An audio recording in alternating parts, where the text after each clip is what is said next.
Hi, I'm Terry Murphy for The Data Advocate and the senior editor for Realty Times, Women in Business, Women in Real Estate, and in the men's room with Murph. And we have an extraordinary gentleman in the men's room today.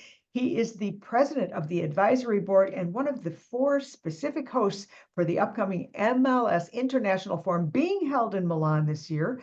His name is Ali Memar. He was actually born into a family of builders. So let me just share with you, he has more acronyms behind his name than we have in the alphabet. This man is fiercely dedicated to the real estate industry and so specifically, specially, amazingly, extraordinarily perfect for what's coming up in Milan. Welcome, Mr. Ali. Thank you so much, Terry. That was the most beautiful thing, introduction ever anybody's done for me. I'm a little excited. We worked together in Paris for the first MLS International Forum, which was more tiny. I'll say it was more testing the waters to see what we could do there. And you did a brilliant presentation there. I just looked at it again. And that was in Paris last December. And here we are a year later. This thing is now really exploding because there's a need. And so you've been a dedicated member. I just want people to know where you are of the Greater Bergen Board of Realtors since 2003. You've had just about every position, I think, except, janitor, because you've done everything. Also held a position of vice president of the New Jersey MLS and was the chair of, close to my heart, the Equal Opportunity and Cultural Diversity Community, which really has put you in a beautiful position on this global piece that we're about to have. You helped launch the GBR Global Business Council, which was recognized as one of the 14 Diamond Councils by the National Association of Realtors. And this is really fabulous. You now serve as the NAR Global Ambassador to Turkey, the United Emirates, and Lebanon. Okay, what have you missed? Fiji? I mean, come on, you're doing such a good job. And you're a certified instructor. So tell us a little bit about how this focus, this passion for global came to be with you. I mean, you're a pretty busy man. Yes, actually, that's the first question everyone asks me is, how do you do it? Last year alone, I'm only on my Marriott hotel account, I had 91 days spending at hotel in 23. So your family just shows pictures of you at dinner? Yeah, sometimes they go with me, as much as possible. But my passion, I'm an immigrant. As you know, I was born in a builder developer family. I was born in real estate. When I was a child, my grandmother used to take us on the weekend to construction sites to visit my uncles as a picnic. So that's how far back I go into real estate. So I've done it all as a builder, developer, instructor, board of director members, presidents, and my latest NAR title is global coordinator for Africa, Middle East. So I know. Here's the whole list. Anybody who wants it, I'm happy to send it to you. It's on 2 pieces of paper. Yeah. Well, only thing I can tell you, I'm very good at time management. So that's the only reason. I'm quite sure that you don't spend your time at the grocery store. Yeah. So when we met in Paris and you presented, we talked about standards, and we had glitterati in the real estate industry like Risa with Sam DeBoard and Guy Volkenberg from SEPI. And what was obvious then, which I think is now more pronounced than ever, is the fact that there is a concern, a need, a showcasing of why we need some standards internationally, not just for consumer confidence, but just to raise the elevation of the real estate industry, which you have dedicated your life to. So, and you're one of the key presenters there. So talk to me about what you think what you're hoping to have happen as we go to Milan. And by the way, that's only in a few days. We're going to be in Milan October 7th and 8th. for the MLS Second International Forum. Tell us what your visions are, sir. Well, my vision, let me go back to Paris. When me and Ali started talking about doing Paris last year, in I think it was in March of 23, this was a one-time thing, just to introduce what MLS is to the rest of the world, you know, to show them what we have in the United States. And here we are, we have the second one, and you know, third and the fourth one is already set on the calendar.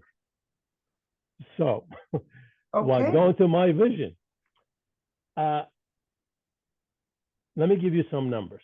It last 12 months, somewhere around $300 billion with a B, international transaction happened in the world, which about 50 billion of it was purchased in the United States by international buyers.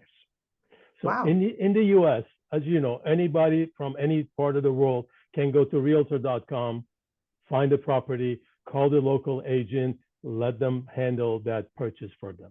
But we don't have that anywhere else in the world. Our vision is to make this happen so anybody in any country will be able to connect with the licensed real estate agent in another country to help them with the purchase of a property. That's our main vision. Well, that was clear when at that tenuous kind of meeting, we were all trying to figure out, you know, who's on first and what's happening. And the one thing that I was very grateful for, Ali, is that we weren't going there going, the United States has it put together just great. We just talked about the fact that it's been functional for a number of years and that it's at least a place to start. We know, you know, as well as I do, that there's it's tenuous to try and buy property in another country because you don't know if it's authentically owned by the person you're buying it from, who actually, even if it's for sale. Yeah. And so there's a bunch of challenges going on there. And the fact that now that you've just told me that we've already planned out, I knew next year was up, but I didn't know the year after that. So it'll be announced in Milan. Well, I'll be the one covering it there because it'll be there. But so there's also the whole thing about ethics. Right. And if you're on equal opportunity, you understand that. In your best outcome for for what we do in Milan, what can we expect, do you think, on a consortium of people that want to support one or two of the aspects of MLS? We've heard, I'm just for our viewers, that just like anything, that they want to keep listings close to the vest so they can sell them themselves. That doesn't really serve the consumer. It's sometimes they'll post a property that's really not for sale just to bait and switch. It impacts consumer confidence. So ethics, how do we share that? How do we collaborate on that? Well, I personally, in my region that I have at NAR, Africa, Middle East, and other countries that I travel, as you know, I know many people in this business, even in Europe. Every agent that I talk to, every owner that I talk to, they see the necessity of having an MLS. Okay. Everybody agrees that we need, because I'm just going to give you one example. I'm trying to buy a property in Colombia, in Medellin, Colombia, for 9 months now. I cannot even get to the actual owner. The documents that I have, I couldn't get approved of this person who's talking to me, showing me the ownership is the actual owner. There are no licensed real estate agent that I can trust. There is no code of ethics. They sell whatever they say. And majority of countries, South America, I'm just giving you an example. This lands, especially big parts of the land, they're owned by families, not one person. So one person cannot sell that property. The entire family should be in at the signing ceremony or having a power attorney to the person who's signing. So there are a lot of things going on which we don't see in the United States, how hard it is to do a transaction overseas. A majority of countries in Middle East, in Africa, in Eastern Europe, in South America. Western Europe is a little bit closer to where we are, but the rest of the world is not. And there is a necessity. We need a global data exchange as far as the property goes. Well, we can't get any better talent for that than you. Thank you. You were honored as the 2014 Realtor of the Year for your commitment to trying to advance the skill sets and the professionalism of real estate. And here's the thing. People just want to be safe when they buy real estate. It's not like buying a lunch you can send back. I know the complications internationally myself, having done some work in the Middle East, but you are really at the forefront of that. So I'm hoping that when we are in Milan next week, that you'll give me a minute to give some of the updates as you see them, as being one of the coveted hosts of the event and one of the premier people, being the president of the advisory board and the host of the whole MLS International Forum. The second one, we're so excited. Ali, if someone wanted to contact you to have you speak or to interview you again on this, and of course, I'm going to be first in line after Milan, so save me a place. What would be the best way to reach you? The best way will be email. I always answer my phone, text, WhatsApp messages, but the emails, I don't ever miss an email. I even look at my spams every day. Isn't that amazing? You must be extremely well organized. Can you give us that email address so I can post it? Sure, it will be alirealtor@outlook.com. That's pretty simple. Very Well, simple. I am so looking forward to seeing you again. I'm just so honored and grateful to have the people that we're working with behind the scenes to make real estate a much more efficient, authentic, and transparent transaction, having been licensed myself for 100 years. Well, almost, not quite.